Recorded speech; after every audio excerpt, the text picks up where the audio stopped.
my name is Kaylee, and for our group project, me, Yvonne, and Tiffany decided to discuss Blackpink. Who is Blackpink? Blackpink is a K-pop girl group that debuted in South Korea on August 18, 2016 under the entertainment company YG with their two singles Boombaya and Whistle. The group consists of Jennie, Rose, Lisa, and Jisoo, who are all known to either rap, sing, or dance. They cover various genres such as EDM and hip-hop. And while the girls haven't officially disbanded, there are rumors, and they each have their own solo activities apart from Blackpink, such as Jennie with her single Like Jennie and Rose with her collaboration with Bruno Mars, APT. So before we discuss the first concept, there is some context. The girls had to go through a training period which was around 5 to 6 years when they were 15 to 16 in order to debut with Blackpink, because they had to compete in an environment in order to get into the group. And in this environment, they were always under high pressure because they had to take monthly evaluations. In these monthly evaluations, they were forced to make a dance, sing, rap, in order to maintain status in their company and keep up with group expectations. I'm going to show you an example of this monthly evaluation. Don't act like you forgot. I call a shot. Like blah, blah, blah. Y'all should know me well enough. Better have my money. Better have my money.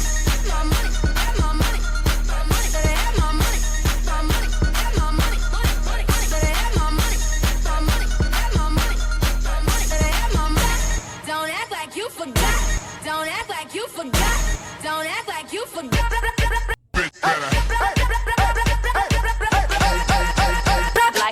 you should.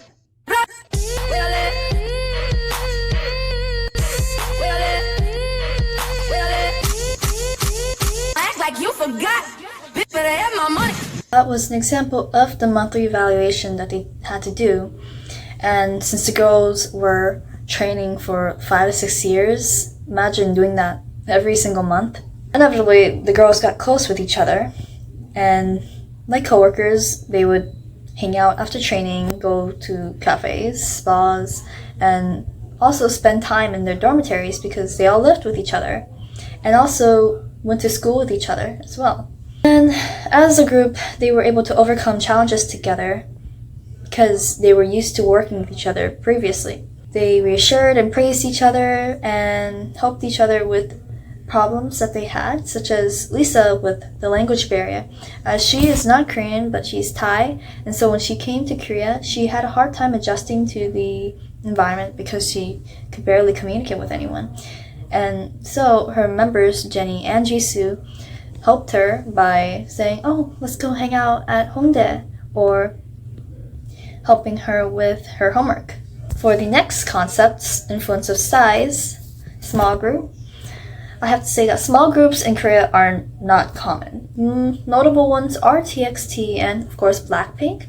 However, it's more popular that there are 6 to 10 members like BTS and TWICE. So, especially when Blackpink debuted, they broke this trend. And it's ironic because they were actually supposed to be 7 members and they were called Pink Punk. But it turned out better that they were 4 members because they were able to communicate better and also have a clear goal, know each other as well. And so they already had that established relationship. Finally, for this third concept, conflict management. There are 2 main styles of conflict management, is either competition or collaborating. The girls were able to collaborate rather than compete in their training days. So the 3 main topics is confrontation and integration and smoothing. And because they were in a win-lose situation, they grew closer. And because, of course, they had established relationships, they were able to it played a role in their future conflict management as actual co-workers in Blackpink. For example, Lisa and Rose,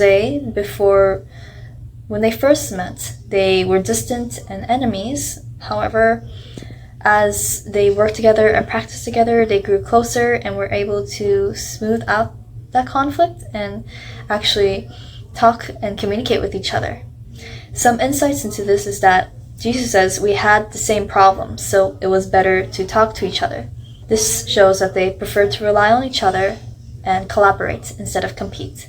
And for the next concepts, Tiffany will discuss. Everyone, today I will walk you through Blackpink's journey using some small group communication concepts, how they've developed as a group, how conformity and norms shaped their behavior, and how their decision making, both good and bad, impacted their success and challenges. Even if you're just a casual listener, you just hear them here and there, or if you're a full-on blank like myself, I absolutely love them. They're actually on their deadline tour right now after being on their own solo careers. There's no denying that they are this big global powerhouse, but behind their chart-topping music and sold-out shows, it's a fascinating story of group communication dynamics that mirrors what we've learned so far in class. And right now in this slide, I have the Tuckman's model where I will be explaining the Blackpink's 5 stages, which would be the forming, storming, norming, performing, and adjourning stages.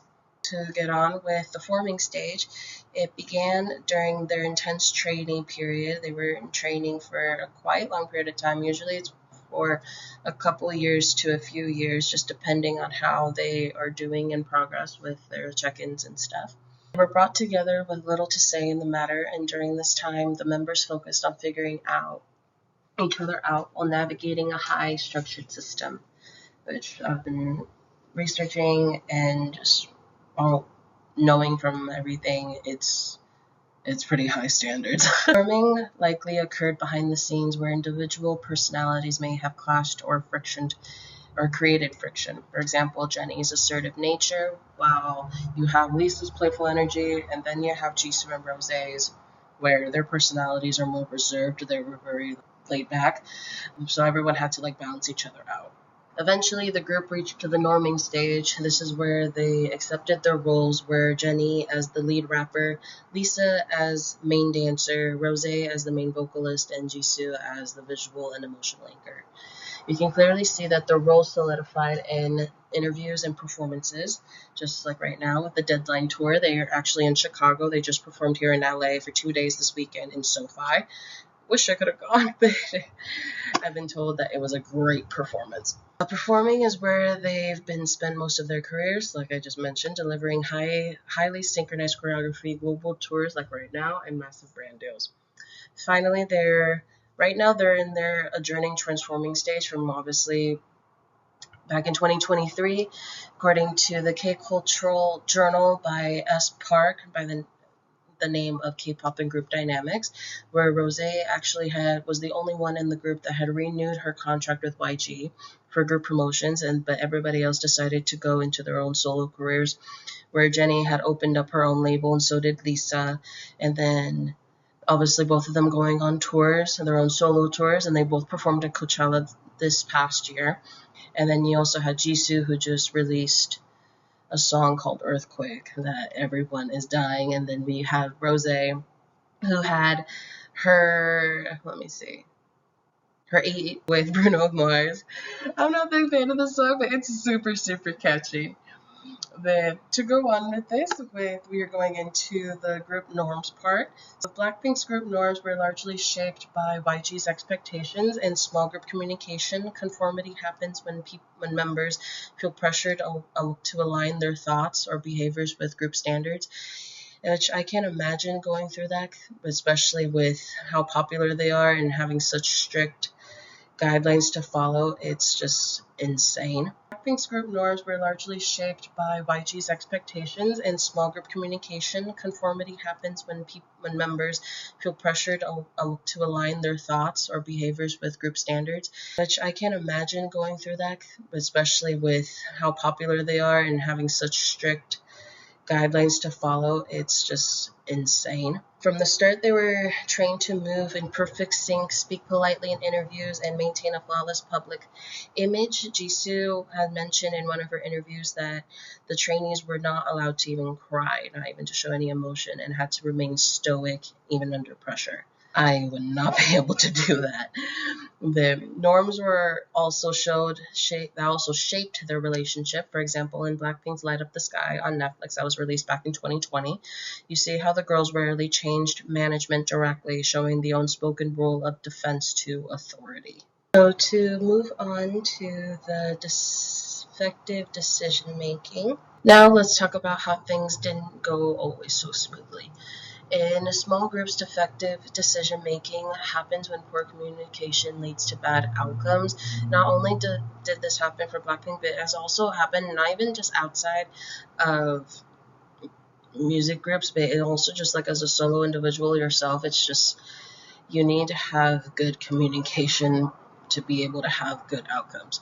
A major example is group thinking, where the desire for harmony overrides realistic decision making. Many K-pop analysts suggest that YG Entertainment made strategic decisions, like, for example, only promoting Jennie's solo early on without group consensus, which I was not a fan, but that solo was actually really, really good. And actually, the name of that song was actually called Solo. The silence from the other members and their visible discomfort in later interviews shows the possible effects of suppressed dissent. And not only did it involve when it came to like having solo promotion stuff like that, it also came a lot with their clothing, because obviously they would have stylists go ahead and take care of their outfits, where Lisa actually had at one point had really bad outfits being put on her from the stylist, but then the stylist like gave better outfits to the other three members, if that makes sense, which I was not a fan, but I'm very happy that Lisa was able to get better outfits eventually.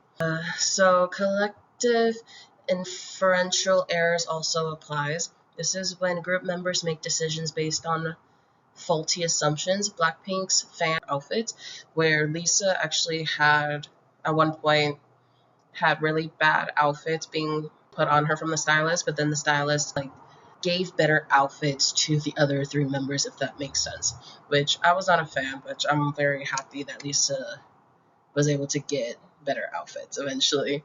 So collective inferential errors also applies. This is when group members make decisions based on faulty assumptions. Blackpink's fans, well, blanks, assumed that the group would always stay together, especially with the success of the album, but the lack of transparency from YG led to shock when only one member, which was Rosé, which I mentioned in the previous slide, renewed for group activities, which I wouldn't blame them, because it's a lot of work, to be honest, and the way that they were treated in the beginning is not so great, but I'm happy for how the outcome actually ended up becoming, because right now, like I said, they're on tour. I believe their last tour was back in 2020. I'm glad that my girls are doing great.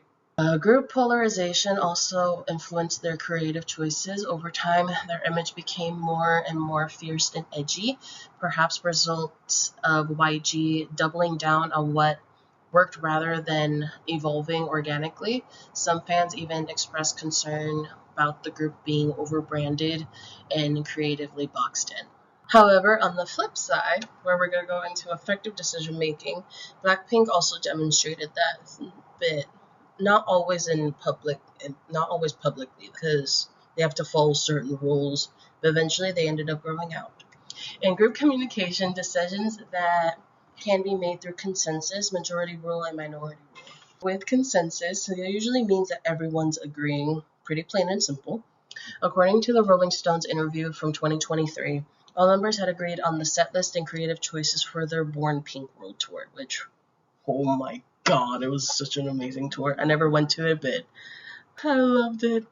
Jennie had described it was a rare moment of everyone having equal say in the group's work, which I honestly think it's very, very important to have. And then you're going to go ahead and jump into the majority rule, where this likely applies when choosing smaller elements like fashion and choreography. Rosé actually had mentioned once in a V Live that they often vote, quote unquote, on fun decisions like styling or even on stage inside jokes, where they go ahead and they get involved with the fans, which I absolutely love. And then with minority rule, however, is the most dominant structure, where a small number, usually YG executives, will make the big shot calls. This top-down system shaped who got solo promotions and when, which fans criticized is being unfair. Which I was not a fan of, but I can understand why they did it. But at the same time, though, they should have stepped themselves back as they grew of becoming, well, Blackpink. What we can learn from Blackpink about group communication, that even the most successful teams go through challenges, from navigating group development to coping with defective decision making. Their story highlights the importance of open communication, shared power, and respect for individual voices within a team. How do these decisions affect how they work together?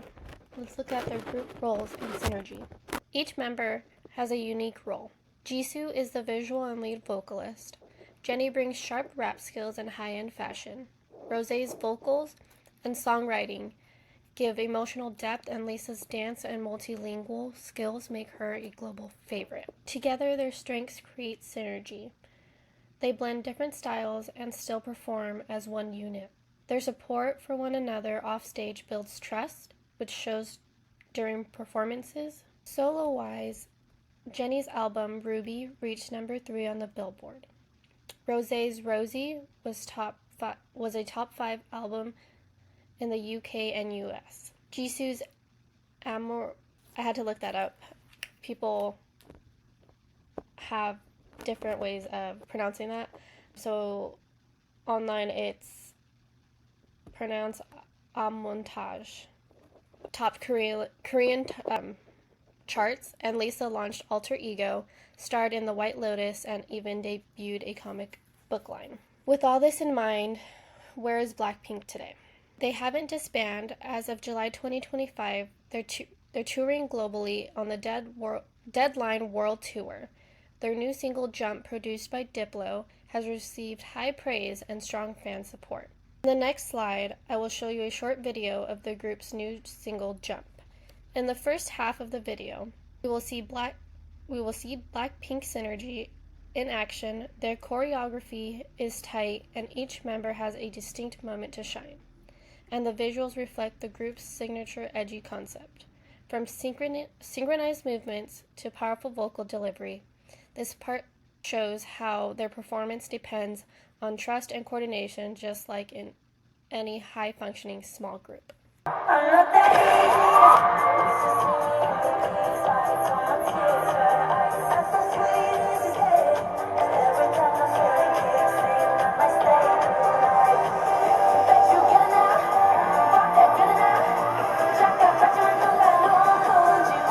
To wrap things up, Blackpink's journey reflects what it takes to thrive as both individuals and a team. Defined roles, group synergy, and adapting to decisions have shaped who they are.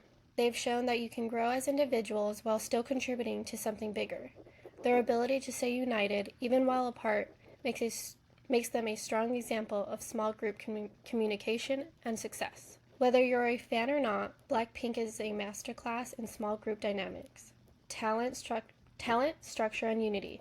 And like their song says, they were born pink and born to lead. Thank you for listening. We hope this gave you a deeper understanding of Blackpink's group dynamic and their incredible impact.